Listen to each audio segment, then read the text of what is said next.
Good evening. It is the club. It is brought to you by the Pitchball Football fan app, giving the fans a voice. Get your free download on the App Store and Google Play Store. Tonight, we'll be again carrying on from last week's World Cup theme. We discussed Italia 90 last week. We will do USA 94 this week. Again, no talk of COVID-19, no talk of Liverpool Fairlow Club. It will literally be USA 94, and I'll be joined by Phil. How are you doing, Phil? I'm doing great, Ray. How are you doing? Yeah, excellent. And Keith, Ray, can I ask a question? Just a quick question before I ask how Keith is, right? Why can't England say wage subsidy scheme? Oh, we're not doing this shit tonight. No, I'm putting you fucking down now. We're not doing that tonight. Why can't they use wage subsidy scheme? Why do they have to say forelock? I think that's something for Gav's hourly show. It will be discussed. Discuss that, Gav. I'm annoyed with that more than anything. How are you doing, Keith? You look good, well. mate. Good, yeah. You look like you've got the best haircut of us all. I do. See, preparing for these pandemics, just get rid of your hair. It's all you need to do. Grow a beard. Great look. Hair's overrated, isn't it? And Gav, it slows it down. It does, yeah. Gav, how you doing? I'm grand, and Phil says he has COVID-19, and the way he's fucking started there, I hope he does. I'm booking a bed in beside Boris, so up yours. So, yeah, well, you won't be doing France 98 next week at this rate, Phil. I will, on a ventilator. I'll sound like, what was your man, that scientist dude? Einstein. Right, okay, so USA 94, look, I'll be honest, I this was a bit of a shock to the system for me, USA 94. No England, despite being the bookies' favourites to win the tournament. They didn't even qualify. France were another notable absentee. And, we had a few different nations, three newly qualified nations this time around. And we had a brand new place to bring the World Cup to. And really a brand new place in some ways to bring football or soccer to, as it was known.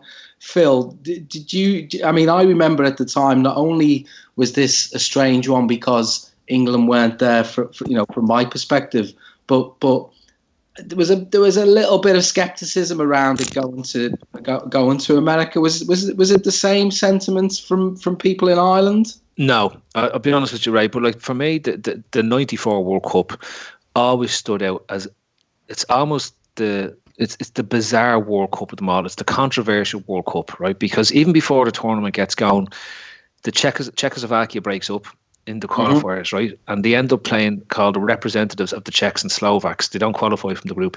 Yugoslavia go to war. They're banned. Yeah. They should have qualified. They should have been a top 5 for the group, right? Chile's ban is extended, so they're no longer allowed to play either. And then when we get to the World Cup, there is, remember the Jack Warner, wasn't it, in CONCACAF, he'd maybe have had a few presents and stuff to ensure that the World Cup was awarded to America in the first instance in 94.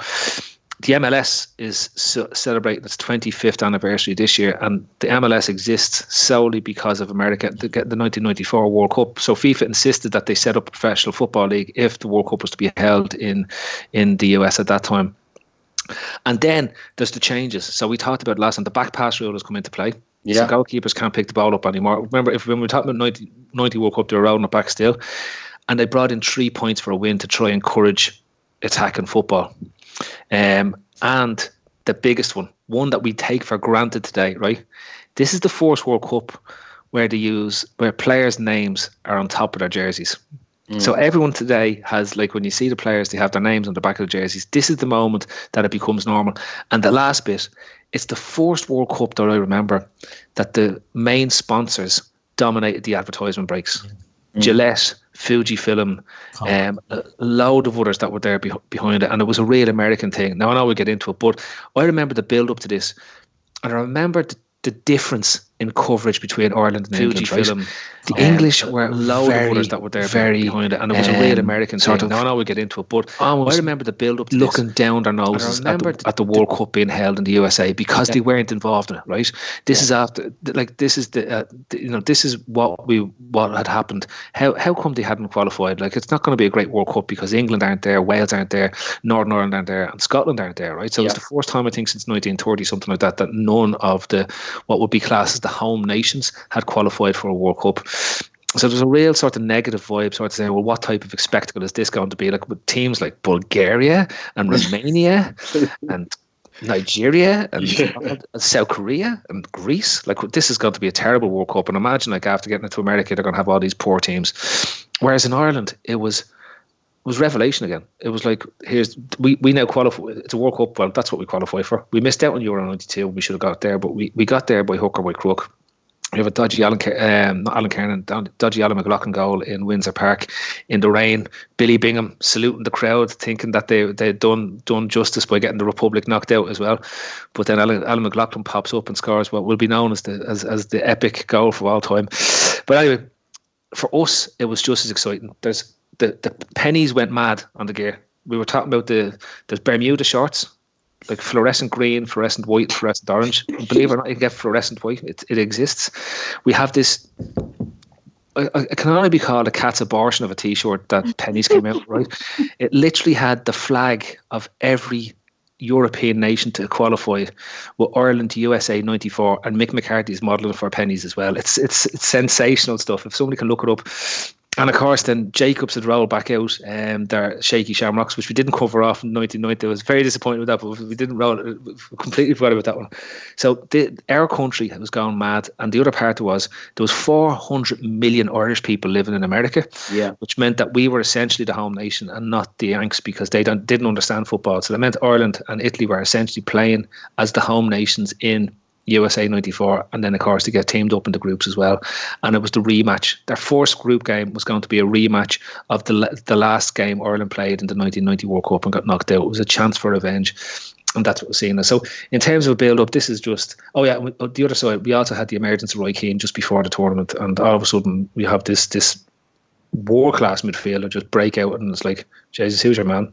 He's brilliant, isn't he? And he had a big angry head running around kicking lads all over the shop. It was great. So there was that lack of, there was a genuine love and warmth for this tournament. And to be straight with you, the fact that England, Scotland, Wales and Northern Ireland hadn't qualified was an even better thing for us, because we were able to really rub it into anyone that we knew from those countries. Like, you know, we do the World Cups now. You lads stay at home. We do the World Cups. There'll be no hassles now when we're away there. All the lads will be having. I imagine so. I mean, you were kind of at your peak of your powers in some ways.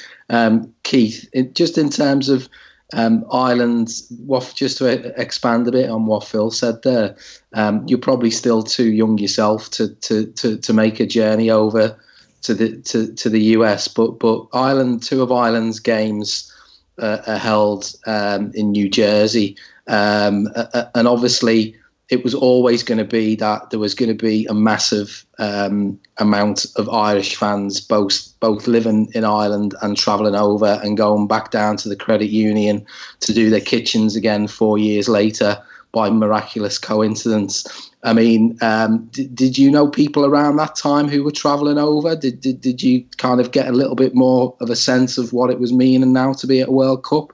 Yeah, well, I was only 13 when this World Cup happened, and so I was still too young. But my younger brother was actually at the thing, little shy. Yeah. He got some scheme around the city centre happened, and they brought loads of kids over to America. It sounds a bit sinister now that I think about it. I have to give him a call after this and see if he's all right. Was the Catholic Church involved? Possibly, I don't know. We're talking about it on the Fatback Forge, and one of the lads said that there was something to do with the Dutch FA brought a load from Pearse Street. That could have been where my brother got swept up in, but I don't know. I forgot all about it until it was mentioned the other night. But yeah, he went to it. So like the overriding memory I have about this World Cup, again, as my brother was there, but as Phil said, a lot of Irish were over there, and that was a great point. Ireland and Italy probably were the two best supported teams, and the fact that they drew each other within the first game in New York, New Jersey, wherever, you know, it's such a strong Irish and Italian stronghold. I gave that added bit of spice about it. But the thing I remember was everyone giving out about the heat and all over there. You know, that it was so hot. Steve Staunton, and a boyd memory, Steve Staunton turning into a bleeding rasher during the thing, and he couldn't play, only short of going around with an umbrella over him.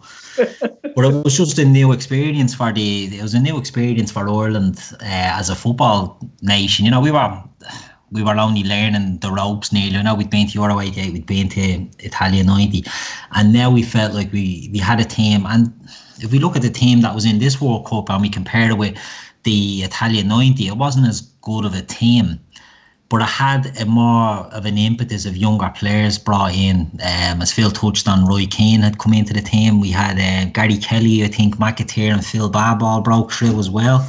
The Three Amigos, yeah, as they were known. But that was a good injection of young players. And you know, I was looking back at it, some of it today, and you're looking at, these young players are in. And then we had Tommy Coyne playing, and we had John Sheridan playing. You know, we didn't have maybe as strong a team as we had previously, but there was still that optimism going in. And I think it's an Irish thing that, fuck it, we're there, we'll do something, you know. And to rattle Italy in the first game, right, it turned out that that's the highlight for us, but to do that was a great start to the World Cup. And it just got this, the country was on wheels again, you know, as it always is, you know, as 2002 was as well.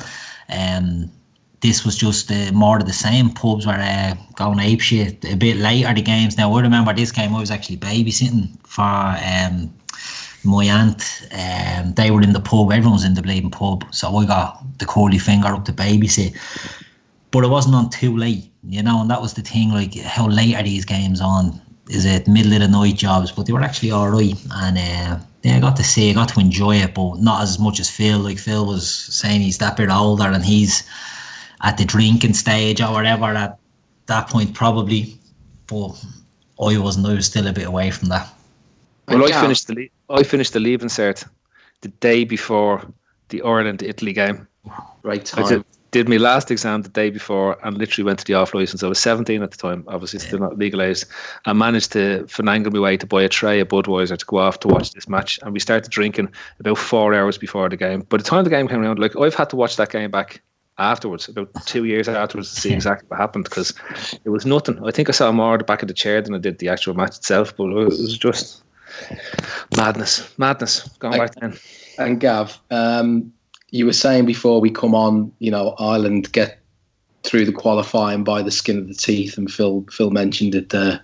You know, you get Italy first game, you know, in a group of Mexico, Italy and Norway. I guess this is still a World Cup where you can go through in third place. It's actually the last one where you can go through in third place, as it happens. So I guess Italy being the first game, you know, if the result doesn't go Ireland's way, it's not the end of the world. But was there any expectation that they could get revenge? Yeah, I think there was. You know, like, after 1990, the world was our oyster, wasn't it? That's what Irish football fans thought. I was actually trying to think back earlier of the Euro 92 qualifiers and can't remember how we didn't qualify. I don't even know who was in our group. I don't know if the country cared after 1990 about 92. You know, it was like, we've done a European Championships, the World Cup is where it's at now, and 92 can piss off Sweden or wherever it was being played, Denmark, or where was it being played? It was one of those countries. Sweden, wasn't it? Thomas Brolin and all that messing. But yeah, we qualify out of a group just ahead of Denmark, I think, and it might be on goals scored or head to head, one of those. But we finish on the same amount of points going into this World Cup. As Phil said, you had the emergence of Roy Keane, who's broken through at Nottingham Forest. I think he signs for United in that summer, does he? I think so. I think it might have been after the World Cup, yeah. It might have been the summer of 94, or maybe the summer of 93. I'm not too sure. He might have been a year at United, but it is the emergence of him. We're looking at Paul McGrath playing centre half. Phil Babba's had a great season at Coventry, and Liverpool end up signing him on the back of it. And And then, like Keith said, Steve Staunton's running around with factor 5 million on his head, and he can't stay out in the sun for more than 4 minutes or he'll die. Tommy Coyne was the same, and to make it worse, they stick Tommy Coyne up front, and they say to him, "You're up there on your own, by the way, against Parisi and all the lads, and you have to chase it, and just keep chasing it." And he's fucking bollocks started about an hour. But going into it, like, it's in the joint stadium, and it's wall to wall. Irish is everywhere, you know. And Italy have a massive support, but I think Ireland outdo them on the day. It's a really hot day. Can we beat them? I think going into it, I would have said, listen, take a draw out of this. They're the best team in the group, and get out of there. But yeah, what follows is madness. And Ray Houghton, Ray Houghton's reminds me a bit. You know, when you see Divock Origi out with Liverpool, he just turns up, lashes in important goals, and pisses off again. Ray Houghton was a bit like that for Ireland. You know, 88, he scores a penalty against Romania in 90. He's back here in 94, and he's at the back end of his career. You know, he's he's past his prime, you know, as a footballer in 94. I think he's maybe a Villa at this stage. But I remember it vividly. I think this World Cup, your man that pissed off in 1990 to the pub, but this one was a bit more house party-ish, I think. You know, people just, it wasn't even barbecues, that we weren't going that far. It was just like someone pick a house who has a telly, and we'd all just arrived there, and all the adults got drunk and all the kids ran amok. And that happened for a month in the summer of 1994. Well, before we just get onto the match, and particularly this match, you've missed the most important thing of the whole tournament, Ray. And I'm amazed. The whole tournament should have been summed up in the opening ceremony when Diana Ross ran straight through singing the song and managed to soft tap a penalty wide from 4 yards. No, that's the opening ceremony. The very first. It was. I had it in my head. It was at the final. No, that was the opening ceremony. Yeah. The whole thing. And Striker, that was the name of the mascot. Because I was trying to remember Striker. Striker the dog. Yeah. Striker the dog. Every time when I heard it was Striker, I just kept thinking the airplane movies. That it's Striker. But yeah, she legs down the pitch, bang, wide it goes, and the goalpost still fell apart. It was like, yeah. That was mad, wasn't it? That they split the goalpost. Runs off, and anyway. But the visuals of those goals, when I was looking back at this during the week and looking at the games and looking at some of the goals and the things that happened, the visuals from USA 94, because they put those massive joint sticks that went from the back of the goal back, and the nets went back about 8 yards. Yeah. So the ball would just hit the thing and it'd go travel forever, and like you didn't know whether it was in the net or whether it was flown through to the next stadium or what it was going. Like visually, it was immense, and even down. Like the group stage, a bit like Italia 90, the group stage is full of goals. Right? And FIFA thought they'd cracked it with the more attacking style of World Cup and 3 points and all this type of stuff. But then it descended into farce into the second and quarterfinals. And I think ultimately, when we get a bit like last week, we won't be talking about the final because it was a fucking which fest it was. It was woeful. It was absolutely yeah. So look, the opening game, if we go back to that opening ceremony and the opening game, you know, this to me is kind of why, you know, in England we were kind of looking down on. Can I ask you, Ray, how did England not qualify? Taylor. Yeah, Holland, wasn't it? It was the epicenter of the Graham Taylor. Do I not like that? Do I not like that? Do I not like that? Well, who was in that group? How did he not get Holland, out of it? wasn't it? It was Holland played them in that game. Holland, free kick. And possibly Sweden as well. Yeah, I think Sweden was in it as well. All right. I was just wondering because I can't remember how Ireland did in 92, but I just couldn't remember. I do remember England maybe not qualifying and they going over to America. I think they go over to America for a friendly as a warm-up for America, and Alexi Lalas is born that night. I think he scores in a win for America over England, which rubbed salt into it. But sorry, go on, Ray. You were saying something.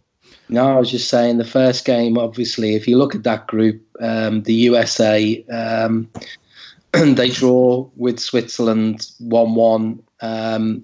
You know, it doesn't really get off to an electrifying start. And in that group, you've also got Colombia and Romania. And obviously, that group leads ultimately to the Colombian defenders Escobar's death. before this World Cup is out, which is just a totally bizarre. This is what I was saying about. This is what I was saying, Ray, about the controversies, because this is one of the many controversies that happens in this whole World Cup. Like, the Colombians themselves were like, Pele had given them the kiss of death by tipping them to win the World Cup. And if Pele tips you to win the World Cup, you're going home before you even get out of the group stage. Fella knows nothing about football, and he was overrated. But anyway, that Colombian team was full of talent and full of incredible players, and for whatever reason, it just never fired. And they were up against a Hadji-inspired Romania. And people forget that Hadji was one of the biggest stars of this tournament. Yeah. The Maradona of the Euros, as they call him. Like, he was just picking off things. And the goals he scored in this, I think Keith was saying about the heat. I think they lightened the ball. I think this is the first time Adidas have lightened the ball or changed the type of material that was in the ball away from leather to a synthetic material. And I remember everyone just going, nobody could manage the flight of the ball except these lads, Stoichkov, Hadji, Brolin, the Dennis Bergkamp for Holland.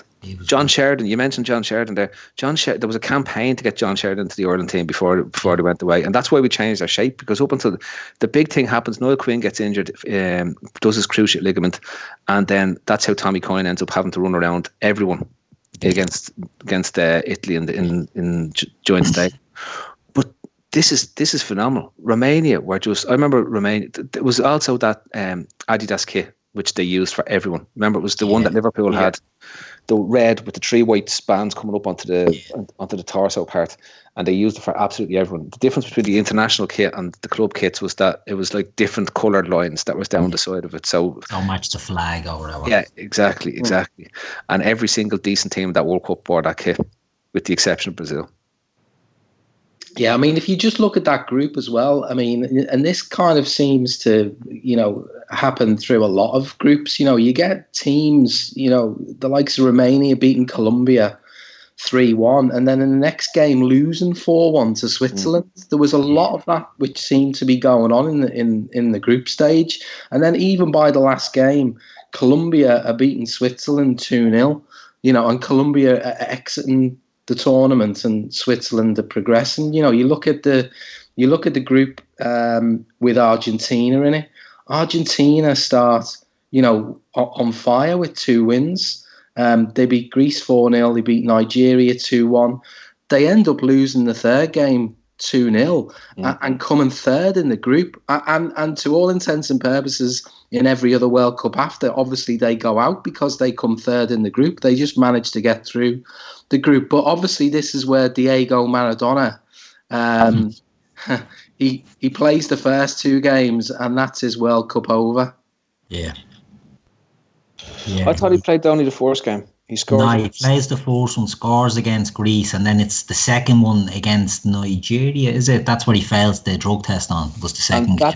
He doesn't fail the drug test because Argentina withdraw from the squad before FIFA can announce the results. Yeah, but then they announce it. Then they announced that he did fail a drug test, but he stays at the World Cup as a co-commentator for Argentinian television. He's a madman. I was watching some of his interviews and all after it, outrageous stuff, scandalous stuff. Scandalous, like literally calling fraud and corruption and bribery and everything going on. Yeah. But I'll never forget. But do you remember that goal he scores against Greece? It was unbelievable. Given what had happened in 1990, and obviously he'd vanished off the European scene at this stage. I think he did a bit in Seville, and he's been a year at Seville, yeah. And this was his big comeback because then he gone back to Boca Juniors and played 6 months for Boca Juniors to get ready for the World Cup, and Argentina put him in as captain.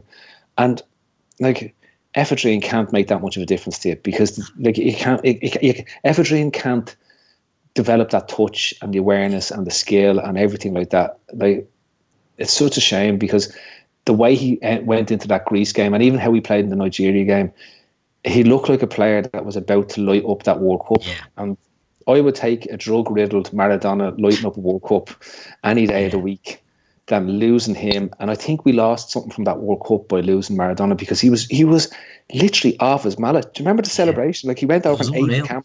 Ate the camera. Iconic, isn't it, really, when you think? It's one of the first things you think of, man. His eyes bulging out of his head, running over to the bleeding camera. He looks fantastic. It was a great Argentina team, and when you had him and Batistuta up front, like, it was sizing up to be a nice team, but as was said, they struggled to get out of the group. But that's because of hindsight, you know, Nigeria and Bulgaria were both decent surprise packages, you know, that people weren't expecting a lot from. I think Bulgaria, they stopped France from going through. Wasn't it a last minute goal that knocked France out? Houllier was managing France, I think, at the time. So Bulgaria were a decent name. They had Stoichkov. I mean, this World Cup, another thing that from looking back at it, the amount of superstars that were in this one. You know, you had Hadji, as we mentioned. You had Baggio, Romario, Stoichkov. You had all these really big... Klinsmann, Rudi Voller. But you had Bergkamp. You had so many quality. Mar Dallin was fantastic in this World Cup. Ken Anderson. Ken Anderson was the fella. Bro, he wasn't getting a sniff. It was Brolin and Ken Anderson lit up the place for Sweden. They were unbelievable. Do you remember... Yeah, I think wasn't that when they play all the Rezzies? Yeah, he wasn't. He was an impact sub really in that. Kenneth Anderson, if anyone gets a chance, go back and look at Kenneth Anderson's goal against Brazil in the knockout stages. It's fucking outrageous. The fellow was 18'3", and the way he controlled, like there's Arsenal fellas blowing themselves off talking about Bergkamp doing skills like this. This fella had no right. It was like Crouch on steroids. He should have been tested for ephedrine. But you mentioned Switzerland there, Ray. Do you know who the manager of Switzerland was? It would have been Roy, was it? It was. Fuck, it was. Good English representative. They could have all got behind Switzerland. And Switzerland had a 33% win record in this World Cup, strangely enough. Where I heard them stats before. Very correct. We're very well today. So look, you know, we had goals.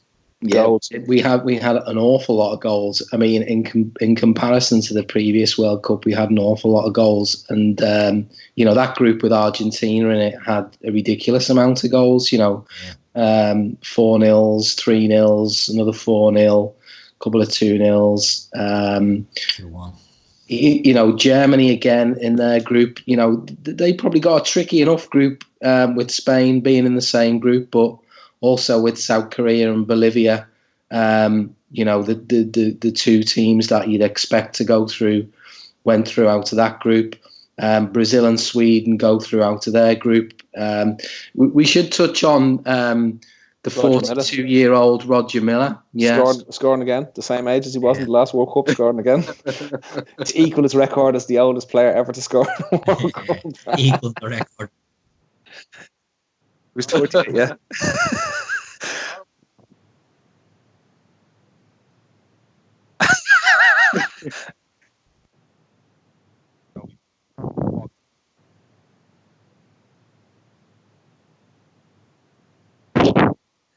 That's it.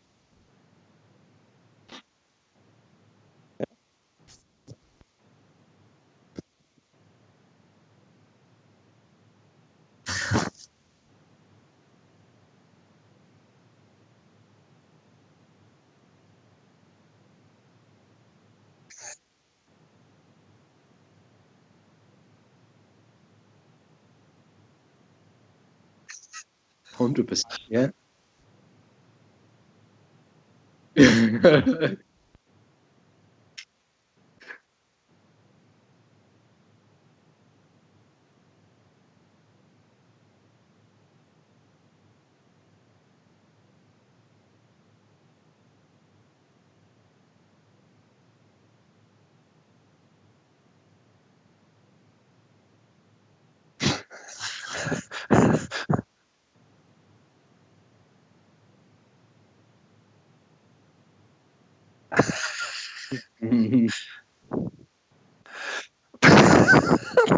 After the 1990 World Cup, he moved back to Tonnerre Yaoundé in the Cameroon, and he was there from 90 to 94.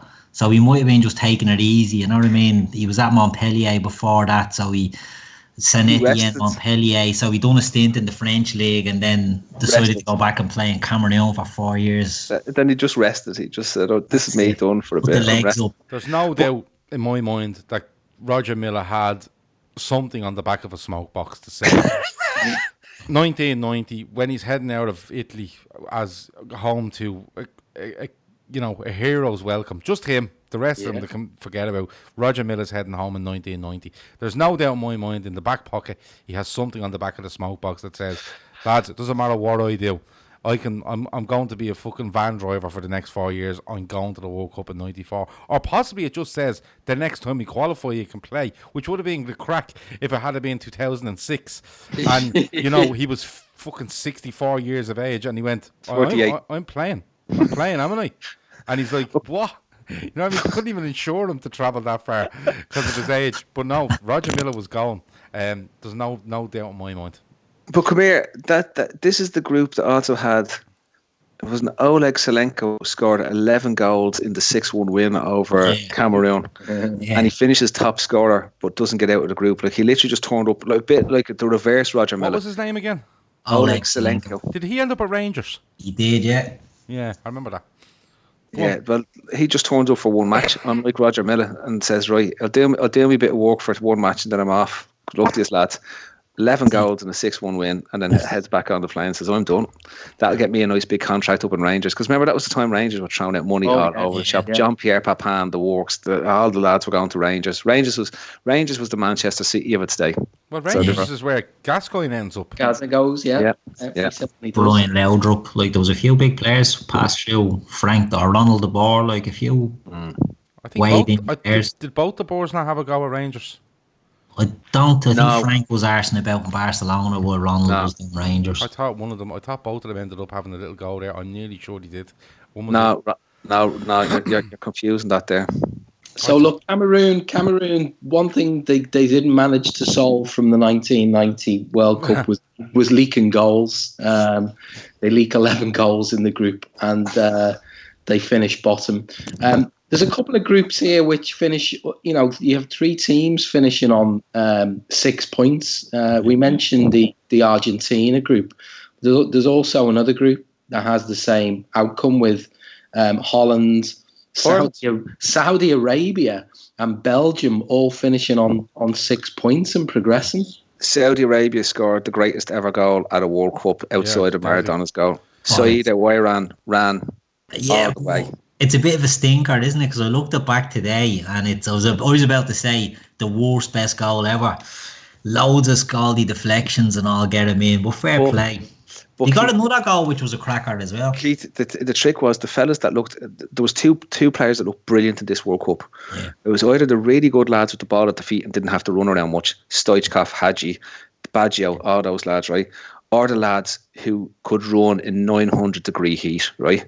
So, because all the fellas that you're expecting to be decent were shit, basically, right? Romario was great in this World Cup, and Bebeto, because they didn't run around much. They just waited for the ball to come to them and then scored goals.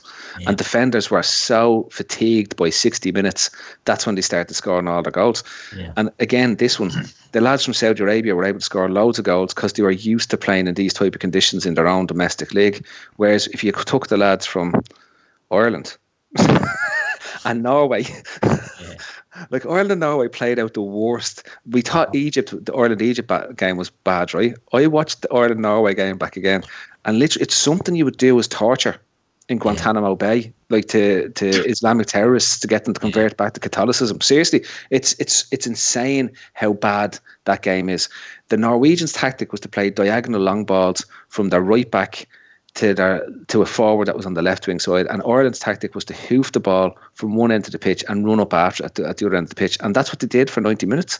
But if you hoof the ball to a team that's going to hoof the ball back down, they were literally just lofting balls back and forward for the whole game. It's Christ. You should look back. I don't think there's a single goal opportunity. That's the game Ireland Norway where you spoke earlier about John Sheridan and the big thing about getting John Sheridan in the team, and he was one of those players that didn't run a lot but was comfortable on the ball, so he probably suited the heat and humidity. The only chance in that game was from John Sheridan, if I remember right. That's right. The ball breaks through. He kind of breaks through midfield. It's past him, and he tries to chip the keeper. And it just goes over the keeper's head and lands on the roof of the net. And I always remember, like, for the days following, going, that's why he should be in the team. And I'm going, you fucking kicked it. You didn't kick it in the goal. Kicked it over the goal, you absolute spasmo. You know what I mean? Like, that. Like, that's why you should be in the team. See that? And you're going, what? He fucking blink and you miss it. the big huge white thing with a net in it. He hit it at that. And it was a joint. It was a joint white thing. Yeah, like the goals were definitely bigger. Yeah, they're the biggest goals I've ever seen in the World Cup. Ever. But that game was unbelievable. But it was one of those, wasn't it, where I think we knew. Was that our second game or our third game? No, that was our third. It was the last game. Yeah, it was the last game. And it was one of those, again, similar to 1990, where Holland, where we knew a draw will do this. You know what I mean? A draw will do it. And we just wanted a draw then. Come 70 minutes, we just wanted a draw. But it was a fucking atrocious game. But Phil's right. It was literally a left back launching the ball in a big, massive diagonal to a guy that played for Sheffield United, I think, was on the wing for them. It was for Norway. I think he played for Sheffield United for quite a few years. Was it Torres Andre Flo? No, it wasn't. It was a Norwegian guy, and I'm nearly sure he played for Sheffield United. Ivan Leonardson was playing for them. Yeah, but he didn't matter because he a couple of Liverpool connections. Yeah, but there was definitely a guy that played he might have been a striker for Sheffield United, but these played him on the right wing or left wing, and they literally hit balls at him all day. Well, there was Edgar Olsen was the manager, and he was bleeding notorious for that, wasn't he? Well, funny enough, they're launching the ball to their right wing, and their left back is Terry Phelan. And you know, and Terry Phelan's like 5'5" in his ma's high heels, like so. Like it was a bit of a mismatch. I think Ireland had to go and do something about it. But I'd love to remember the guy that played. I'm nearly sure he played for Sheffield United, but I'll find. Ronnie Whelan played in that match. Jostein Flo was the Sheffield United player. That's him. That's I knew it was a Flo. I just didn't know it. One of the famous Flo fans. The Norwegian Flows. Yeah. But come here, that group, that game, the reason why we're able to draw that game and go through is because of the Aldridge goal against Mexico. Yes. And that's after the most famous John Aldridge incident. The most iconic part of USA 94 for me is that moment against Mexico. Yeah. John Aldridge losing his absolute shit on the sideline because the third official was refusing to let him go on and wouldn't put the number up. I think he put the wrong number or something up on the board. Charlton was going mad as well, wasn't he? Yeah. Like Charlton was losing the rag as well. Yeah, but this was in the days where they didn't dub out anything. So the microphones were near the sideline, and the match is going on, and you're watching the match, but all you can hear is audio of Charlton and Aldridge just absolutely lashing this fella out. Yeah, you know, and Morris was trying to get both of them back to calm down. Yeah, did he get fined for that, or did he get? They did get fined. Yeah. They did. They all got fined for that, and there was more over because it was bringing the game into disrepute, and there was all sorts of talks. I'm wondering going on to their wages. So I'm wondering was Dunphy ashamed to be Irish that day as well. I think he was proud. I think he was more proud that day because it was showing passion and commitment in adversity. But the big debate in that game was how outrageous it was that FIFA sanctioned the match for us to have to go and play at the midday heat in Orlando against the Mexicans who are used to living in that heat all the time. Like you were allowed to make comments like that back in the 90s. It was like no PC stuff back then. No, I remember some of the things asking the question, why was Terry Phelan wearing a hat going out into the pitch? Like that's do you know what I mean? It was insane what was being said. And all the lads were wearing the hats, and they were terrible hats. They were absolutely terrible hats. Oh yeah, they look like the hats you see the people wearing that says "I love Ireland" on the front of them. Yeah, they were like those, and I'd say you had the front of them are like foam. And they had the mesh insert. The mesh. And then they had the mesh, and it just I think it said Opal on them or one of those things. I don't know what it was, but yeah, they all you could see them but there's talk that going back to Tommy Coyne, I think that poor cunt, right? He plays against Italy, right? And I'm nearly sure this is right, and probably someone will correct me, but I'm nearly sure he runs his legs off for 70 minutes against Italy. I think McAteer comes on for him. And that's McAteer coming into the limelight as well. And he's in bits, he's carried off the pitch, right? He's nothing left, right? And the final whistle goes, and he goes, yeah, you're on test, bud. And that's he's like, right. what? Yeah. And he was hours in the stadium trying to take a piss, but he's nothing in him. And they made him get sick because they made him drink so much water. Didn't he get toxis something? And it caused him to miss the next two group games. Yeah. And he had to recover. And then he was back in time for the Dutch game, which also happened to be at 900 degrees in the Orlando. Yeah, it was insane. It really did go downhill for Ireland after that first game, because we were saying about the groups being loads of goals in all the groups. except their one. Theirs was a blatant stinkfest. Like 4 teams finished on 4 points in it. It was an absolute piece of shit of a group. It was brutal, absolutely muck. Again, similar to Italia 90, but we'd done what we had to do, which was just to get into the next round. By hook or by crook, really. Ireland for the second World Cup in a row get the group, and last time around there was lots drawn for second and third. This time around, in a group comes down to exactly goals scored by Mexico topping the group, and then on the head-to-head then between Ireland and Italy, and obviously the way that lands for the knockout stage is the game on the 4th of July in Orlando against Holland. I presume that it was, let's just see how this goes, lads, and Holland were the overriding favourites at that point. What was the level of expectation at that stage, would you say? In Ireland, it wasn't, right. It was we totally believed that we were going to beat Holland. Honestly, the bookies here had us favourites to beat them. We believed we could beat them. I think, did we beat them in a friendly? And Tommy Coyne scored in a friendly in the lead up to the World Cup in Holland. It's ringing a bell, all right, yeah. No, I think we beat them. Did we beat them in a warm-up game in Stuttgart? It could have been in Stuttgart, yeah. And Tommy Coyne scored the winner. Yeah, it might have been. I remember a warm-up game for something, and it's going back that far, so it must have been 94. And I think we beat them 1-0.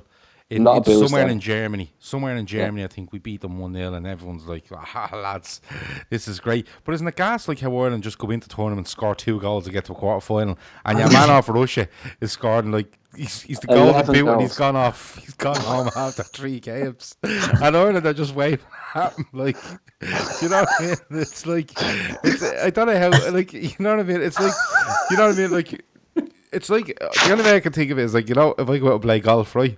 And I play really well, and I come off going, played really well there, but I probably won't get in the prizes this week, And then someone comes along on like a mobility scooter after going around. He only has 4 clubs in his bag, and there he is picking up his prize. Do you know what I mean? It's like, you're looking at this Russian fella scoring goal after goal, and he's gone home after a week, right? And Ireland are just there going, waving at him, going, this is the crack, isn't it? And he's like, we just scored 2 goals, and one of them's in a defeat, and we just, like, and they're all going, Jesus, remember we got that goal, a bleeding great goal there against the Mexicans. Jesus, massive goal. We're like you look back, like 4 goals and 2 World Cups. Yeah, 4 goals and 2 World Cups, and we were a game away from 2 quarterfinals. You know, lads, one win. Yeah. 1 win in 2 group stages in 2 World Cup tournaments. And we've qualified out of both groups. It's insane. Yeah. It's insane. It was that insane that when we get to, I know we're skipping way ahead, but when we get to 2002 and we bash Saudi Arabia, and we're like, oh, what a goal. Yeah, you know what I mean? You're like, we never win at World Cups, but we'd definitely be in the quarters, lads. We'd definitely be in the quarters. Zidane and all are going home, and we're there going, this is the crack. You know what I mean? It's just madness. It's absolute madness. I don't know how we got away with it. But do you remember that game against Holland? And like, I think the first 10 minutes or so, we were flying. Yeah. Right, and it did look like we were going to do absolute damage to Holland, and I remember looking on, this is insane. We are just as good as these. Look at Dennis Bergkamp and Kluivert and all these lads that were like in the Ajax team and the whole lot going to Inter Milan, and we were there going, we have these, and then buttery hands happens again, right? So we like, and the one thing about Bonner is, and people forget about this, the lead up to the World Cup, along with the Keane thing, the whole question was, should Paddy Bonner keep the place, or should Alan Kelly be in the team? Because Alan Kelly had become Sheffield United number 1, was playing in the Premiership, so was one of the best goalkeepers in the Premiership at the time. The one thing about Bonner was coming towards the end of his career at Celtic and was becoming injury and error prone at Celtic at that point. And the general consensus amongst the fans and the out was that it was actually time for Alan Kelly, and we felt that we might have a better chance with Alan Kelly in goal over Paddy Bonner in this World Cup. And he went with Bonner. Obviously, he went for the experience in this World Cup. And ultimately, like Bonner had a smash. Like we didn't talk much about the Italian game, but Bonner had an amazing game. Like Bonner's game against Italy was incredible. The McGrath game, Bab in that match was off the fucking charts. But it goes back to how much did the heat impact the strikers we were facing up against. But like in this game, because Signori had like the hair of 3 men. So how the fuck he was running around trying to score? Do you know what I mean? And Baggio just didn't like the sweat, so he was like, nah, not really bothered. Well, come here. But you had Nicola Berti. Nicola Berti had like mad hair. Like they should have all cut their hair. If they'd have cut their hair, all of them, the whole team. Yeah. Do you remember the weight of Dino Baggio's hair is rumored to be somewhere close to a small star, because like there was no shape to it. It's just like a mop, like a dog. And he was running. If they'd have all cut their hair properly before the World Cup, I reckon they would have been grand against us. But that's why Baggio was the best player, because the only bit that he had was the divine ponytail that came out the back. Too short back and sides. Was Steve Staunton trying to play the World Cup in a hat? Was he? Yeah. He was having a go at it, wasn't he? He was. Yeah, mad. He was looking for a dispensation to wear the hat on the pitch because he was prone to sunburn. Yeah. You can't make that up. It was mad. The Irish are great, and the great crack World Cup. Was this the first time we seen like drinks breaks and stuff like that coming onto the pitch? Yeah, because it was so hot in Orlando. Nobody thought that out too well. And like you know, like we're saying about people acclimatizing to the weather and acclimatizing to the heat and humidity and all. I like the best sort of, and I think I'm right in saying this, Andy Townsend, instead of getting his hair cut, let it grow and just dyed it blonde. Remember, he had an allergic reaction to the dye and his knee blew up.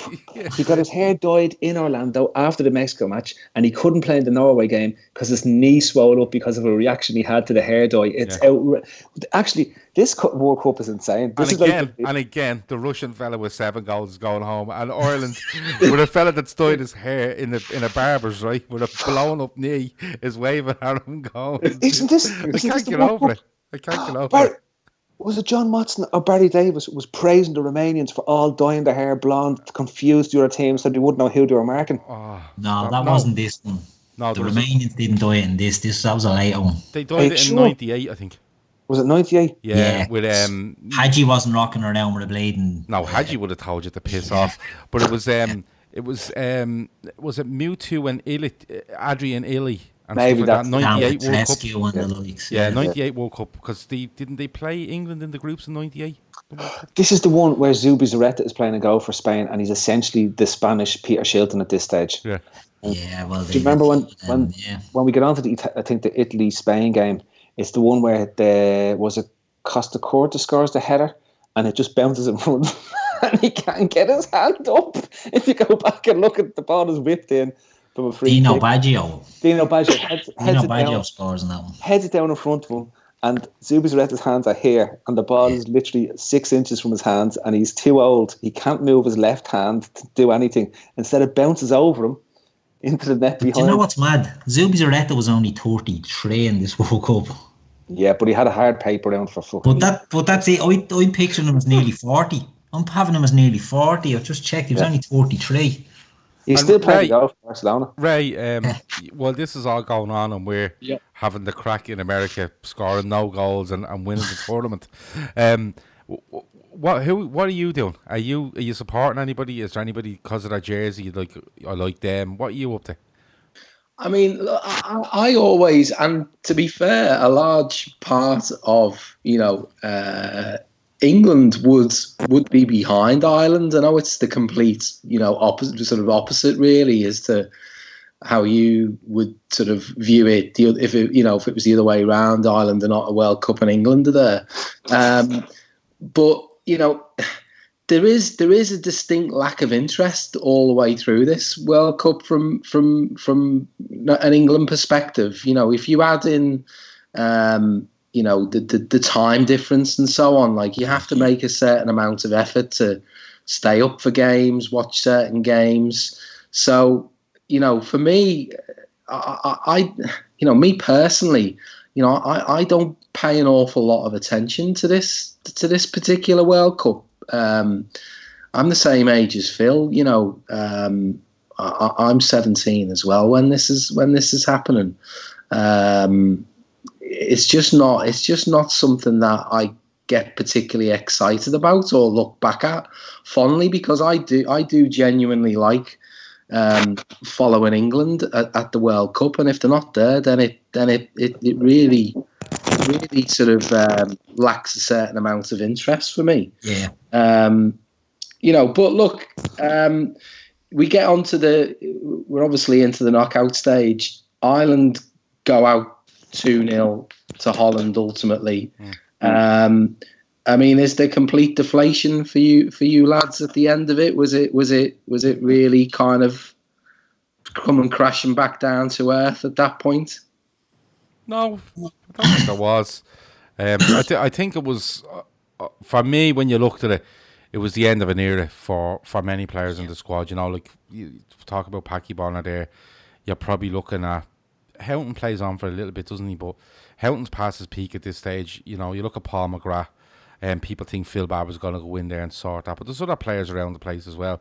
I don't know how long Townsend goes on afterwards, but Townsend for me again is past his peak at that stage. I don't even know what age he is. He might go on to play another 4 or 5 years in the Premier League, maybe. But it is a kind of changing of the guard. You see Roy Keane, you know, coming through and stuff like that.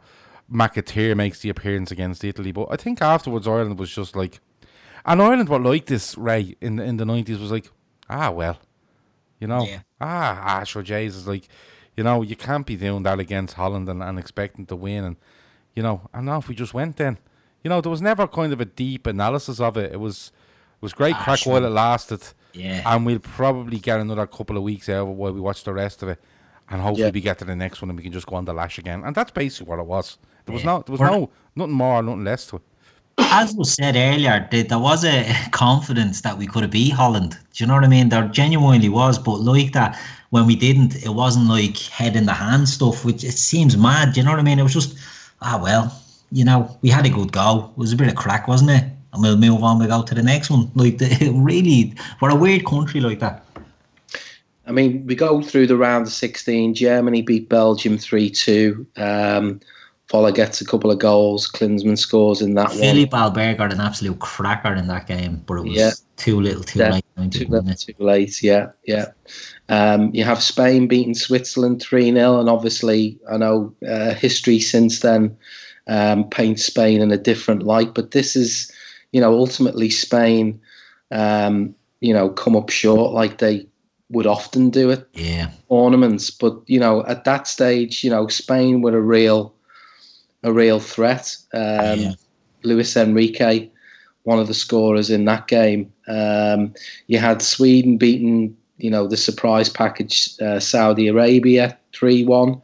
You had Anderson scoring a couple of goals in that game, who's been mentioned. You've Romania beating Argentina. Now, you know, this is where Romania really, you know, show what they're worth in this game, isn't it? You know, with a 3-2 win, Hadji scores, you know, Argentina are still in the post-Maradona turmoil.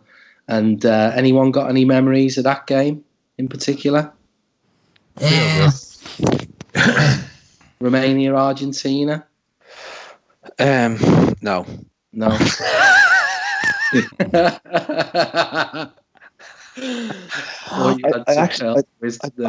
Honestly, I think the second round goes past me fairly much, because when I looked at the results, I couldn't remember any of the games sticking out outside of the Holland-Ireland one, and the only one that there's 3 games, and the later 3. So you've got the Holland-Ireland, Brazil and the US played the same day, and the next day was Nigeria and Italy, because Nigeria were the huge story of that tournament. There was Amaniki, Finidi George, Amakhachi, Yakini. Rashidi Yakini and Finidi George, Sunday Elise, JJ Okocha, was a great team. So many players that made their name in that World Cup. But the Brazil against America, the Leonardo elbow. Yeah. Jesus. Just watched it there before we came on. Yeah. God. Again, that's an iconic moment. Up there with Diana Ross missing the penalty. It's like because Leonardo was this emerging player for Brazil because Brazil were so defensive in this World Cup, and they had Mero Silva and Dunga sitting in the midfield, and they basically just didn't want to play football. They wanted free kicks around the edge of the area, and they got Branco to come up and take them. And if anyone hasn't seen Branco's free kick from this World Cup, against Holland in the quarterfinals. Yeah. Go back and watch it, because if you think Roberto Carlos was good against the France in a nothing game, this is a World Cup, and he hits it with the outside left peg, goes into players and finishes in the bottom corner. I'd forgot how good that free kick was, and only looking back at it, it was sensational, absolute cracking free kick from so far out. And like that, looking back, he's taken about a 20-yard run up to this, so everyone knows what's happening. Then now he's not clipping this into the back poster, and he's literally taking a big, huge run and just drills it, but curls it in off the post. Absolute blatant cracker it was. But you're right, the Leonardo thing, the iconic images, like Tab Ramos, I think, was the one who got smashed in the face, and he's just there on the ground and he's absolutely sparked out. It was a bit of a mad moment. Leonardo had just come in, and he was a bit of a breath of fresh air in that team, and just fucking crazy, just get sent off. But that was the madness. But the US deserved something out of that game. They deserved to get an equaliser and possibly win the match. And the Nigeria-Italy game, that was heartbreak for Nigeria, because they lead after 50 minutes, and it was only the brilliance of Baggio, a minute from the end, that gets Italy equalised. And people forget as well, Italy were the third place team to get through to the knockout phases. Yeah. So they get through. This is the final that they're going to go to all the way in. But they barely get through in the group stages, and they barely sneak out of the second round as well. And it comes down. Baggio suddenly kicks into gear in this game as well. This is the moment where he steps out from where he'd been playing shit basically in the group stages. And he turns on in this game. And then the last one, I completely forgot. It's only because I saw the goal there. Stoichkov's goal against Mexico. So there's three things in this goal, right? Mexico are swarming all over Bulgaria in this game, and they're absolutely battering them in the first 10 minutes of the match, right? Bulgaria breaking. You've got Lechkov, you've got Stoichkov, you've got a load of the lads, well, obviously at the back end of the name, and Borislav Mikhailov was in goal for them, going to play for Ipswich, and the son of them going and be sub-goalkeeper for us at one stage. And they break down the pitch at a speed that you only see in the modern game. If you watch it, it's so fast, and it's so out of context with this World Cup as well. Yeah. And Stoichkov, who... It's hard to describe. Stoichkov is Diego Costa, basically, of the 90s, right? Because he's filthy and he's aggressive, and he doesn't strike the ball gracefully. He basically batters the ball into existence every time he hits it. But you've got Campos in one of the wildest looking jerseys you'll ever see in your life. He looks like a flying bat. He wanted to make him look bigger, himself, didn't he? Yeah, he made the gear himself, and he wore them to make it look bigger. And they were short, but made them look smaller because they were short sleeve jerseys that came all the way down to his wrists, and his shorts came down to his shins, and it looked like a child went out and fucking Egypt. He did. Yeah, I loved it. I had all that gear. I got all that gear after the World Cup.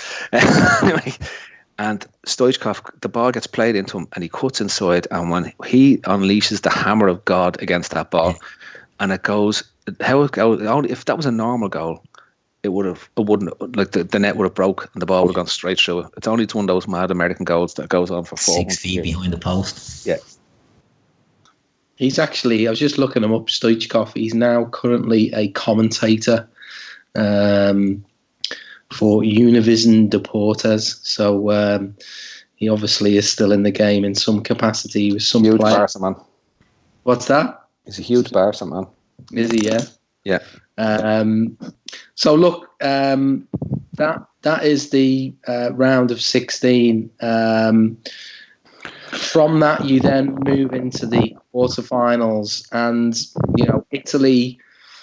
It's that kind of classic, isn't it? It's that sort of starting off slow in the group stage. You hear about it in many tournaments. Teams who don't really show their true form until they get into the knockout stage. But again, they come up against Spain and they win that game 2-1. You've got Roberto Baggio scoring a late goal again, which is ultimately the winner against Spain. You have the Netherlands, Holland coming up against Brazil. This was the game. This was the game in the round. No, Romania. What you're going to say? Romania, Sweden? No, I'm going to say Bulgaria, Germany. Okay. But go It on. was actually a good round, because Italy and Spain was a good game as well. Yeah, for any of the detractors about the World Cup, you look at that as a quarter final. 4 unbelievable games. So, Gav, we'll come to you. Bulgaria, Germany. Yeah, I just loved Lechkov. I don't know what it was. I just couldn't understand that a fella looked like that was running around doing shit like that. He looked like he should have been a baddie in Minder. Yeah, That's the only way I could put it. And the thing about Bulgaria was, like Phil said earlier, they were just so fast when they got the ball, and you didn't expect it because, like, when you talk about the likes of Stoichkov and stuff, Stoichkov loved to get it, hold on to it, look for openings, smack one from 25 yards, but they were blistering, and Germany didn't know what to do. You know what I mean? In fairness, Germany go ahead. Mateus gets a pen, doesn't he? Because I remember this game. I always remember the stadium, and I thought that stadium is brilliant. The Giant Stadium. It was one of those where I looked. They're not still in that stadium, are they? No, they built one right next door. Yeah, right next door. The stadium for me it was the iconic stadium of the World Cup, the Giant Stadium for me. But Germany are 1-0 up, and you think they're going to win this. The Germans are bleeding scaldy 1-0. And then Bulgaria decide, fuck it. And they go for it. And they get 2 goals in 3 minutes, Stoichkov and Lechkov. But it was just Lechkov just for me. I don't know what it was about him, but just every time I watched I went, how does a guy that looks like that, how is he doing this? He was a real throwback, you know what I mean? Yeah. He reminded you of header that he got as well. Some goal. Goal. Yeah, and he reminded you you see the videos of Bobby Charlton in 66. Yeah, he's very like that, just running around and bald head. I don't know. I'm not saying bald people shouldn't be allowed to run or that. Yeah. I'm not going that far. Like have Big Joe Walsh at me door. But no, it was just intriguing to me, and I don't know what it was. But to see Bulgaria beating the Germans, I just something I really liked about it. But like you said, the quarterfinals were deadly. Every one of them were deadly. Like you had Brazil and Holland, and is it Sweden and Romania. That goes to pens. Radichoyu scores. Yeah. Brolin scores. Kenneth Anderson scores. Then it goes to penalties, and it's 5-4 on penalties. Was Ravelli the goalkeeper at that stage for Sweden as well? Yes, he was, with his mad head. Now, do you know why I think Romania and Sweden always sticks out in my head as well? Because, and sorry about this, right, but like the English lads used to go ballistic over the fact that they had a referee there, right? So the only thing England had, so Philip Dawn refereed this match, and they praised it for its Premiership qualities, or Premier League or English League qualities, that he allowed the game to flow, and was probably the best refereed match at the bit that jumped out for me. Sandor Pull, I can't remember why his name, or that referee's name, always sticks out, but you remember the Hungarian fella? Yeah. Did he referee one of the Ireland playoff games or something, or a Champions game or something? But his name always jumps out at me as well. But yeah, Brazil and Holland though. If you get go back and watch that, watch Bergkamp. Bergkamp is outrageous. Oh, there's Kobe Jones. So they're showing a rerun of the MLS '96 Cup here on ESPN. So I'm just very. My word.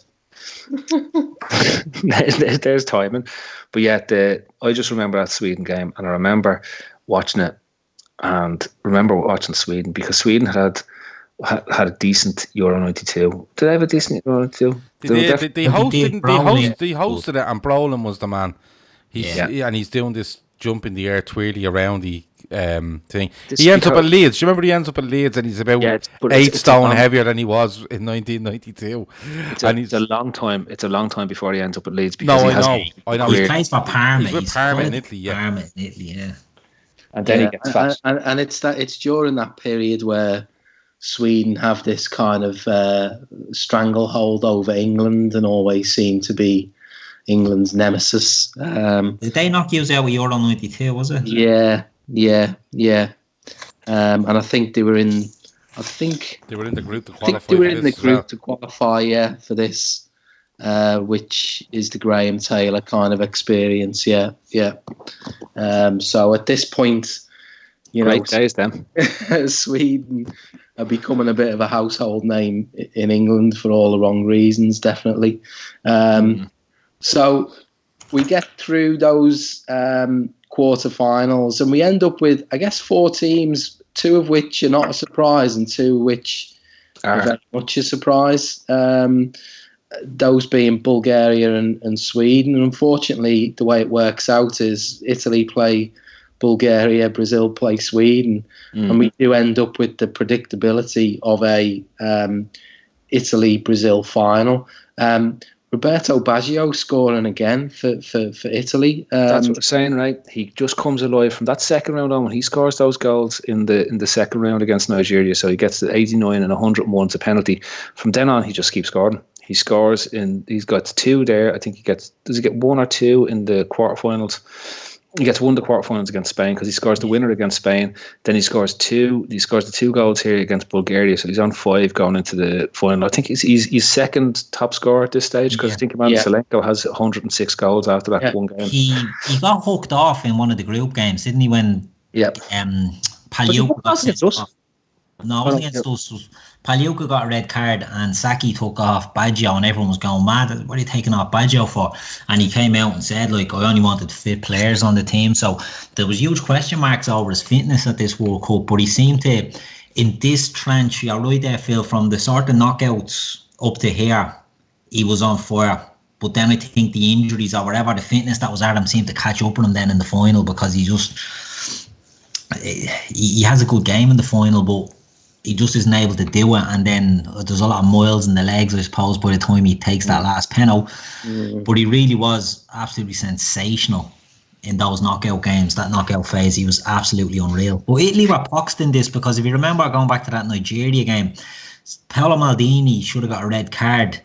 I think it was Iachini was running through and Maldini arm locks him and drags him to the ground, last man, and he got a yellow. And some of the refs were dishing out reds in this for willy-nilly, and you know, they were lucky that they could have been without Maldini in this. And looking at their team, you know, it could have been a big loss. Maldini was 42 at this World Cup as well. I know, but he's playing again alongside Costa Curta and Tassotti from in the Spain game, because would have been the game he would have missed. Like, but they had a lot of luck, you know, like with that and with scraping their way through games, you know, late goals, late winners. Isn't it mad that the 2 of them playing the 2005 Champions League final 11 years later? Yeah. Well, they were playing the bleeding the 1990 as well when we were talking about that. Do you know what I mean? They played the 94 Champions League final as well when they bashed Ajax. Barcelona, wasn't it? The dream team. Yeah. Insane. Mad when you think about it. Yeah, the longevity of them, you know, was ridiculous. And obviously Zoff was going to play in that World Cup as well. Yeah. He must have got the same sheet as Roger Miller. Zoff did like a smoke because he ends up smoking through his World Cup. And there's no problem with that. Listen, there was smoking. Listen, come here and tell you something about the smoke. There is if you get coronavirus. No, listen, no smokers have got coronavirus so far. They have. All right. No, they haven't. No smokers. No, they haven't, right? And the other thing is, none have survived. Loads of snooker players were smoking for years. Not all grant. Like, there's too much made of the smoking. And I think it should be knocked on the head. I think we're being very harsh on smokers and the idea of smoking. And why we're bringing it up, I don't know. I think it's worse than bringing up the coronavirus, to be honest. They're all grand part of the dead ones. Right? That's your public service announcement from Benton and Hedges. Keep going. I think, Gav, the one thing that all smokers who survived also consume is many cans. I think that's the secret. No, you see, the thing is, it's the perfect mix. It's the antidote to the smoking. It's the cans. Yeah, and it knocks the smoking on the head, like, you know. If you're having a smoke and you're having a can, hold on, I'm talking. If you're having a smoke and you're having a can, they both knock each other out, Ray. You know what I mean? And you end up just being. Okay, campus doesn't go. Have a look at this. Look. No, stop looking at the fucking telly while we're talking about something. Is that talking about smoking and cans? Yeah, I know, but he's watching Jorge Campos from 1996. What do you mean watch? We're not in your sitting room. We're fucking home, my computer up, let's see. He's holding the computer up. Anyway, Ray, where were we? We were at the final and we were at a 0-0 board draw. Final? Did we do the semis? Yeah, we did. We did. Sorry, I was thinking we can. We did. Brazil beating Sweden 1-0, and we did Italy beating Bulgaria 2-1. That was a rip-off, though, Brazil with beating Sweden, from memory. Do you remember Sweden were all over Brazil and had like dodgy offsides and everything called against them? They were by far the better team on the day. Jonas Tern got sent off then. Yeah. Captain. Yeah. And Romario scores in the 80th minute. Yeah. His 4,000th goal of the season. Yeah. Was your man the goalkeeper for Sweden any good? Thomas Rehn. Yeah. Yeah, he was a good keeper. He was known as the Swedish Bruce Grobbler. Yeah. Yeah. I kind of got that impression of him that he pretended he was better than he was. Yeah. Bruce Grobbler was very good. Yeah. And then didn't he go on to score a hat-trick for Middlesbrough against Liverpool, or was that, am I getting confused? That's Ravanelli. Oh, okay. Yeah. That was the opening day of the season, 95, 96, 97. Yeah. Okay. Ravanelli scores a hat-trick. Barnes scores, I think Fowler scores, and Bjornaby scores in that game. It's the game where we wear the Ekru jersey. Do you remember? Ekru kids, Nobody knew what Ekru was until Liverpool played at the opening day of that season. But we've never forgot since. No. A truly awful jersey from Liverpool. But the final was terrible, wasn't it? I thought Diana Ross was messing around at the final, you see. No, that was, she got ran out of town after that opening ceremony. Yeah. Debacle. Yeah. And she's probably remembered for ceremonies, like she's probably remembered as like she was held in not massive regard, but she was people always thought, I remember Diana Ross, that was a joke, until one of the Jacksons whipped out their nipple at the Super Bowl, isn't that right? Yeah. Or Justin Timberlake felt up Janet Jackson or something along them lines. I could be wrong, and open to being sued. But say allegedly. Allegedly Justin Timberlake took Janet Jackson's nipple out during Super Bowl or whatever. Accidentally. And then Diana Ross was forgotten all about. I'd say she was fuming that night. You know, that the whole ceremony thing she'd been surpassed. Exactly. This World Cup has the ad for Hierro that I could never find on YouTube. So Hierro was obviously the Spanish legend at this stage, right? Yeah. Mm-hmm. And it was a train. And it was Fernando Hierro was the train. And it was a train, and it went and it turns into Hierro at the end. And he was wearing, I think it was like, the Adidas boot was like this revolutionary new boot that wasn't a stud. It was their TRX sole plate, which would later go on to be on all the Predators, the firm ground Predators. But it was a black boot with sort of blue on it, and it was the underside was white and black. And that ad to this day I can never find on YouTube, and I've tried to find it many a time. Yeah, now it's ringing a bell, all right. Yeah, no, it rings a bell with me as well. That's a 1994 pre-World Cup memory, because I would be mad for the out football gear at that stage, and that jumped out. It was in the Shoot magazine and everything it was. Oh, the good stuff, only the best. Well, 90 minutes was for those who are really into football. Shoot was just for kids, like. Yeah, well, Shoot and Match for me. Yeah, Match now is Match, fair play to you. That's football by numbers. I took any of those football books wherever they were. You just took what you could get. Yeah. Do you know what I mean? Like, because it's mad to think, right? No internet back then. That's how you soaked up your bleeding information, wasn't it? Yeah. Do you remember the little catalogues? I think it was Sucan Sports or something that used to come in the Shoot magazines all the time. And it was like they'd have, before the tournament, they'd have all the jerseys and all the kits in it. Yeah. And it'd be like pages upon pages of you being, like your eyes just bleeding, going, look at these amazing gear. How'd you get all this stuff? It's all so foreign. It's fantastic. What was your favourite jersey of the World Cup? Of the 94 World Cup? Yeah. I had the Brazil one. Loved it. No, you didn't. I did. Had the Brazil one. Yeah, you had an O'Neill's version. You didn't have the top of the jersey that the Brazil wore in that World Cup. I had the Umbro. It was Umbro. It was by Umbro. I was just testing there to see if you're paying attention. Yeah. Didn't you know with the three Brazil things, the badge was sort of superimposed on it. Because do you remember in the 96 or something lead up, the advertisement for Umbro was both of us beat Italy in World Cup 94, but only one of us won the World Cup. And it was the team that was wearing Umbro. And that was when we switched over from Adidas to Umbro, and that was the whole buzz around the Umbro ad. Didn't America have a jersey where it looked like they'd put a white top in with a black top and it ran grey and they drew stars on it? Yeah. Remember that? The pipe went on the telly. Yeah, the pipe was gone, and we were always we were all amazed because I think they played their opening game against Switzerland in a dome.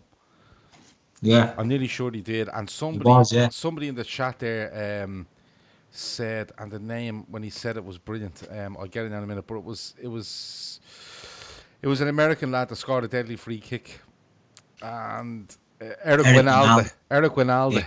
Yeah. Was Roy Wegerle messing around? Was he American? Yeah. Yeah. He was American. Yeah, quite possibly was. Yeah. Yeah, I think he was dossing around the World Cup as well. And Tony Miola. Yeah, I still feel sorry for the Russian fella. Like, you know, I just can't. Selenko, you haven't got over that, have you? I haven't got over it, especially with the likes of fucking. It was one of the worst Dutch jerseys. It was the wrong orange. It'd be like if. Yeah, you're right. Actually, it doesn't. It was too bright or something, wasn't it? Yeah, and most teams you wanted to wear white because the heat was so bad. Every other colour was just attracting the heat, and in polyester, because it was before they had all the flashy materials, they were basically just heat. Like basically heat costumes that were going to kill them. I think my favourite jersey must have been Jorge Campos' goalkeeping jersey. That was definitely Nigeria had a mad one.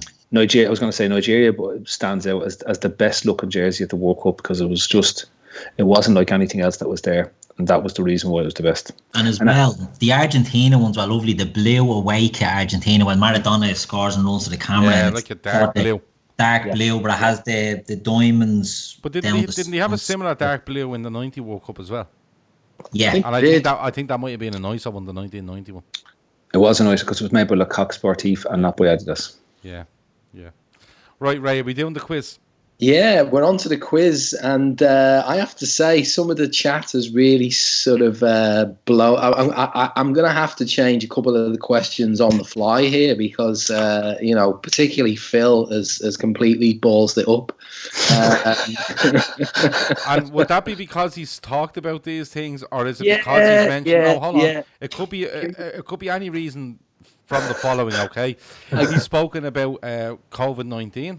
He's spoken about how people should be paid in England and what it should be called, and he's gone and watched the MLS final for 1996 whilst doing this podcast. Which one is it? Jorge Campos, look, there it is. There, look at him. See, look, still watching. Every time I keep coming over, I'll give you an example. He completely smashed to pieces my question around the official mascot name, so I have to take that off the board now. I would have written down Tony the Tiger or something. I don't know. Right, okay, so we'll get into the quiz. Okay, so everybody have a phone in front of them ready to type out their answers. None of that. Right, pen and paper, or onto your phones and your notes. Question number 1. Hang on, I have to find where notes is. Question number 1. As is usual, the World Cup lasted for 1 month, from June to July. Mm-hmm. What date did the World Cup go to and from? So was it the 9th of June to the 9th of July? Mm-hmm. Was it the 13th of June to the 13th of July? Or was it the 17th of June to the 17th of July? So was it A, the 9th, B, the 13th, or C, the 17th? Yep. Go on. Okay. Question number 2, which I'm going to have to substitute a new question in for. And it's not going to be multiple choice now because of Phil. Wim Jonk, who scored the second goal against Ireland, finished his career playing for which English team? I know this one.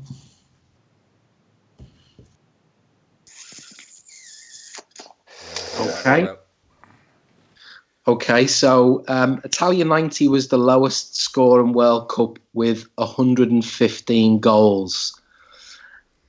How many goals were scored in USA 94? Was there 8 groups?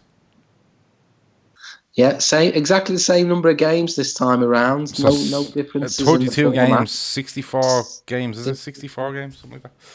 Right, go on. Is it multiple choice, this one? Yeah, it's either A, 131, B, 141, or C, 151. So it was 115 the previous World Cup. So is it A, 131, B, 141, or C, 151. Okay. Gav, you nearly blew this question away with with some comments. Cans, was it? Smokes. How many smokes are in a standard box? But I think we can still go with it. The first indoor stadium, as you say, a dome, was used in a World Cup. But what city was it located in? Was it A, Atlanta, B, New Orleans, or C, Detroit?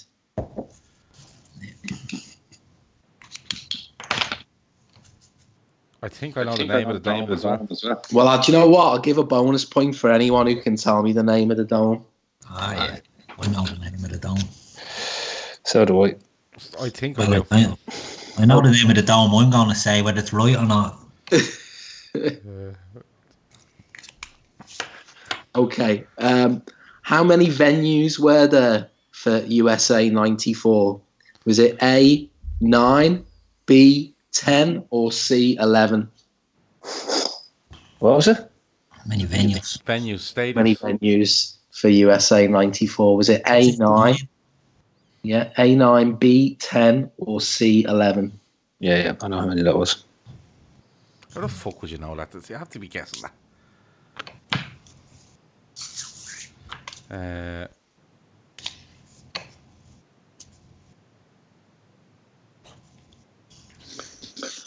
Right. Question number 6. And this is probably a freebie, to be fair. I haven't got time to substitute this one. Who missed the last Italian penalty in the final shootout with Brazil? Is it A, Daniele Massaro, B, Roberto Baggio, or C, Franco Baresi? That's a good question. I was hoping you put Diana Ross in there. She missed the first. She's a stock in a show, isn't she? Santico gloves. Ah, Jesus, lads. I'm trying to think now. Oh, that's penalty. No, referee says play on. No VAR. Right, question number 7. It's not more. Again, it's one that quite possibly has already been a Phil spoiler. What was the nationality of the referee of the final? Oh, do you have a name? Sandor Pull. Oh, for fuck's sake. I'm going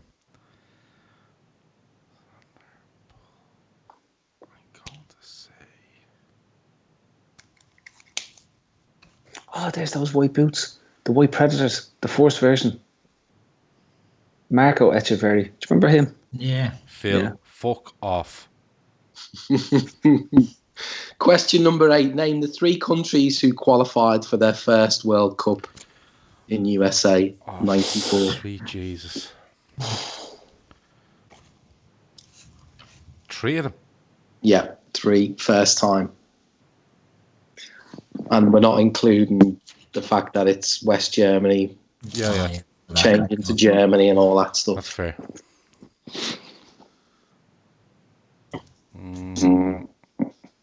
Could be wrong with one of these, but I think we mentioned them all at certain points in the podcast. No. Well, which one is wrong? Shite. So 3 countries who qualify for the first World Cup. That was question number 8. Question number 9. And we discussed this fella as well, actually. The Ireland backup keeper for USA 94 was Alan Kelly. What was Alan Kelly's shirt number?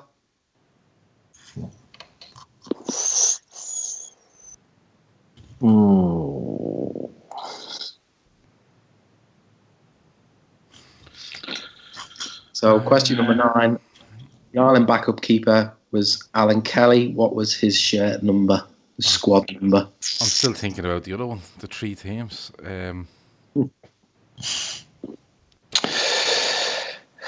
No, I think that's the right answer.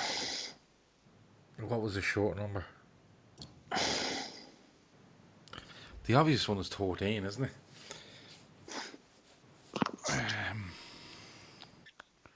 And question number 10. Did you not have to have 3 goalkeepers in a World Cup squad? Not them. I looked it up and they only had 2 keepers, yeah, because my question was going to be who was your third keeper, but you didn't have a third keeper. Jerry Payton didn't get to go. Wow. He hadn't got the Roger Miller clause. Didn't get the show for it. The obvious one is 14.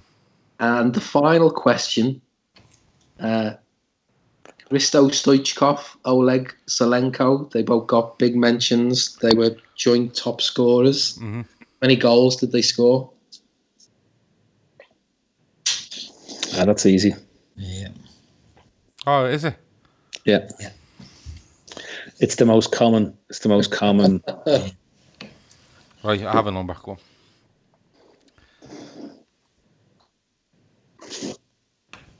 Okay. Ray, have you got a pen and paper for the scores? Yeah, I'm going to let me just grab one. And I have got another tiebreaker again. Okay. Should we be in a tiebreaker situation? Hang on.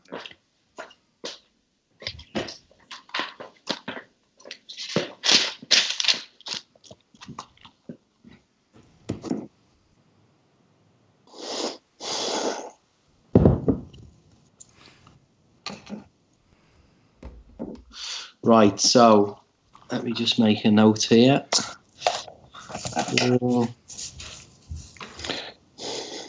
Keith. I'm holding up the answers so you know that I'm not cheating. No, just put your phone in front of you. We're going to call them out. Right, okay. Question number 1. The tournament lasted a month. What dates was it from and to? The correct answer was C, the 17th of June. No, I had B. Which is quite late. The 17th is quite late. I think the previous World Cup started on the 9th or Should the 10th. we not be calling these out to you? Yeah, go on then. Yeah, Okay. go on. I had 17th to 18th, but as I said to you, I finished the Leaving Cert on the 17th of June, so that's how it always sticks out in my head. So 17th. Phil, Keith? 17th, Yeah, I had B, whatever B was. Okay. Right. Question number 2. The club, the name of the club was, guys? Sheffield Wednesday. He's all got that. Fair play. Question number 3. 141 goals is the answer. Go on, keep going. Phil, 141. So Keith, 141. I said 151, so I got that wrong. 151. Gav, 141. Yeah. Play. Question number 4. The first indoor stadium was Pontiac Silverdome. Silverdome in Detroit. Yeah. No, I hadn't got that.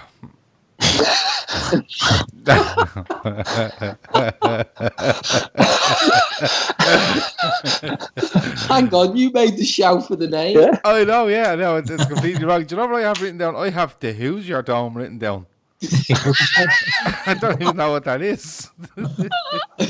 What's the Hoosier Dome? I don't think there is one. There is. There's definitely one. I think you heard that in a song or something. I don't know. That might be the swimming up in Bettystown, actually. Go on. And what city did you put? Atlanta. Atlanta, Hoosier Dome. Yeah. But I haven't said that. When I think of Atlanta, I think of Michelle Smith, the swimmer. Remember she went to the Olympics in Atlanta, and when she used to jump in the water, she was like completely salt, but she used to dissolve. There was that many drugs inside her, and she came home there with all the medals, and everyone thought she was great. But turns out she was on all the drugs. But anyway, go on. Oh dear! What a time to be alive. How many venues were there? Was it? Go on. 9. 11. 9. Who's gone 9? Me. 9. Phil and Keith. And who's gone 11? I had 11. Okay, the correct answer is 9. Yeah. I told you I wouldn't be good at this quiz. Well, you're playing a bit of an Italy here, Gav. So maybe you're going to come good.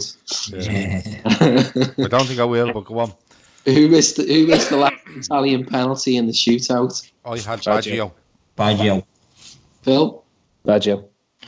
Yeah, you're all right. Massaro was the second last one. I thought I had Baresi in my head. He missed the fourth one. Yeah. Yeah. Yeah. See, I'm all over the place now because I view this World Cup as Diana Ross sorting the stuff out at the final, and now when you told me at the start she was at the start messing about, it's completely thrown me. Completely thrown me. So that's my excuse anyway. I'm sticking to it. Who was the What was the nationality of the referee? Hungarian. Yeah. I had Norwegian. Okay. I said Hungarian while we were talking. You must have been paying attention. Oh no. And Keith? Hungary. Good man. Fuck these know these things. Fucking spaz. Right. Question number 8. Name the 3 countries who qualified for the first World Cup. Yeah, this one is. I really had Saudi Arabia, Bolivia, and Greece. Okay, and Keith? Well, I went Bolivia, Saudi Arabia, and Nigeria. Okay, I had the same as Keith. Okay, well, the correct answer was Greece, Nigeria, and Saudi Arabia. Okay, I got 2 right there then. Yeah, he's all got 2. He went with Bolivia, but that wasn't the case. I feel my chance is gone now. Right, so Alan Kelly, what's shirt number? I went 22. So did I. And I was 22. And Phil? I was 22. 22 is correct, yeah. Is Phil sitting there with a sticker album from '94 or what? And then the last question. Jimmy McGee sitting there. The joint top scorers win. 6. I had 6 as well. I wrote 6, yeah. Baggio had 5. Stoichkov and Selenko finished up on 6 each. And Selenko got 5 in one game. Yeah. Scandalous. He only got something like 6 or 8 goals in his whole international career, and he got 5 of them in that game. So he played in Scalacci after 1990. Yeah. Russian Mafia this time. So unlike his leaving, sir, Phil got 100% there. Fair play, Phil. On every answer? Yeah, every answer. Fuck off. No, I didn't. I only got 2. Sorry, no, I'm wrong. Well done. You lost a point on the 3. Yeah. On the 3 first-time qualifiers, but you did finish a point ahead of Keith, and I'm not even going to total up 11 points clear. There was only 10 points available, but you finished 11 points clear of me. Right, I did have a tiebreaker question, so we may as well. Go on, yeah. Why not? We may as well go with it because it might be Phil's undoing in all of this. Right, so similar to last week. Is this like coronavirus for Liverpool's title chances, is it? Shut up, you sap. So a bit like sitting there fucking with his little statue of Luke Shaw and his gaff praying to the statue of Luke Shaw, hoping that it's voided. Come on, what's the question, Ray? Yeah. So Ireland's game with the Netherlands in the Citrus Bowl in Orlando, a bit like last week. Give me the attendance to the nearest 1,000.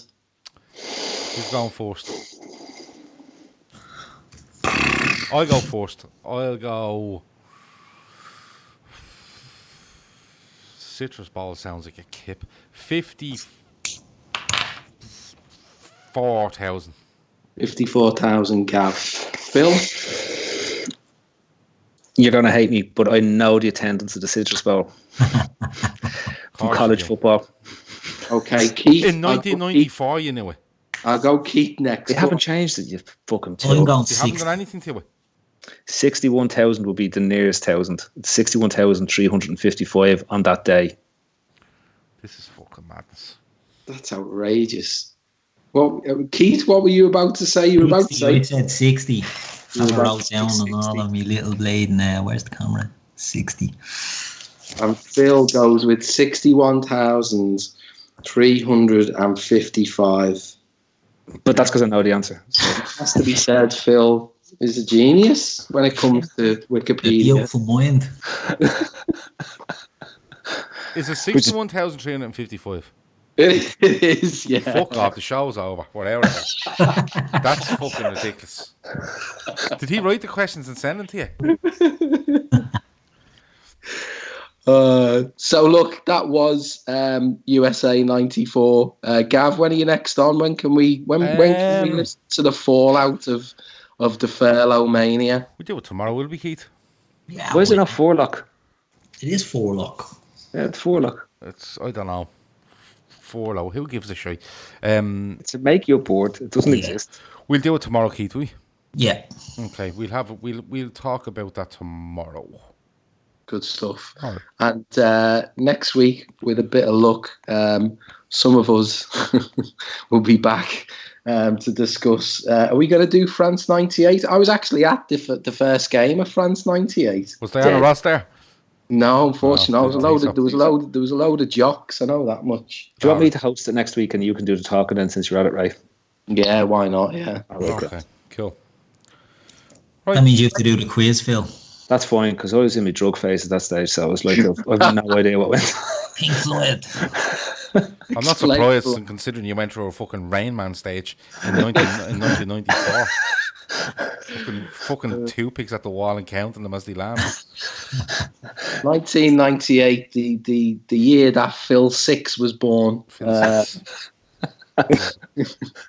Although I would have coronavirus, so I could be dead by next week. So that is, fingers crossed. Yeah, heavy cloud and all that. Yeah, that is the club for another week. We'll be back next week to try and take your minds away for at least an hour and a bit from all of the madness that's going on. So thanks, Keith. Thanks, Phil. Thanks, Gav. It's been Ray, your host, and we'll see you next week. There we go, gents.